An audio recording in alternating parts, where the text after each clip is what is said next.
Hello, I'm Simon Whistler, you're watching the Today I Found Out YouTube channel, and in the video today we're looking at the fact that helicopters won't just drop like a rock if the engine dies. It's a myth that helicopters will drop like a rock when the engine shuts down. In fact, you have a better chance at surviving in a helicopter when the engine fails than you do in an airplane. Helicopters are designed specifically to allow pilots to have a reasonable chance of landing them safely in the case where the engine stops working during flight, often with no damage at all. They accomplish this via auto-rotation of the main rotor blades. Further, when seeking a helicopter pilot's license, one has to practice landing using this no-power technique. When practicing, instead of actually shutting the engine off completely though, they usually just turn the engine down enough to disengage it from the rotor. This way, if the student encounters a problem during a no-power landing, the helicopter can be throttled back up to avoid an accident. Given that this isn't an option during an actual engine failure, it's critical for helicopter pilots to practice this until they have it down pat.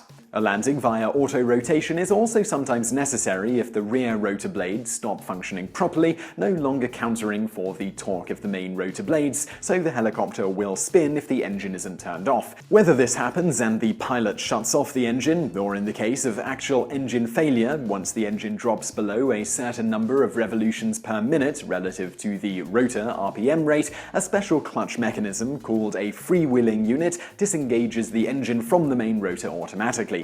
This allows the main rotor to spin without resistance from the engine. Once the engine fails or otherwise is shut off, the pilot must immediately lower the pitch, reducing lift and drag, and the helicopter will begin to descend. If they don't do this quick enough, allowing the RPM of the main rotor to drop too far, they'll then lose control of the helicopter and will likely not get it back. When this happens, it may well drop like a rock. However, this isn't typical because as soon as the freewheeling unit disengages the engine, the pilot is trained to respond appropriately and immediately.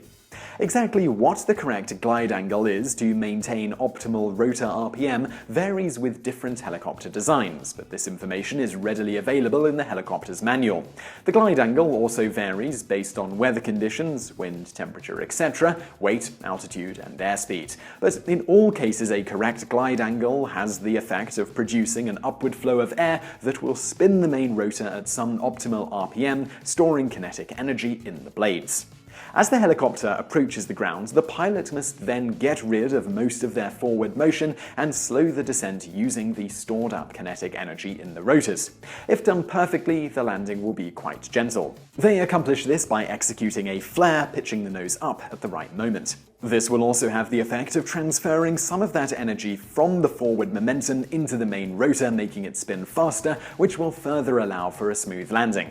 Because the flare will often need to be somewhat dramatic, the tricky part here is making sure that the rear of the helicopter doesn't hit the ground. Ideally, the pilot executes the flare, hopefully stopping most all the forward motion and slowing the descent to almost nothing, then levels the nose out just before touchdown.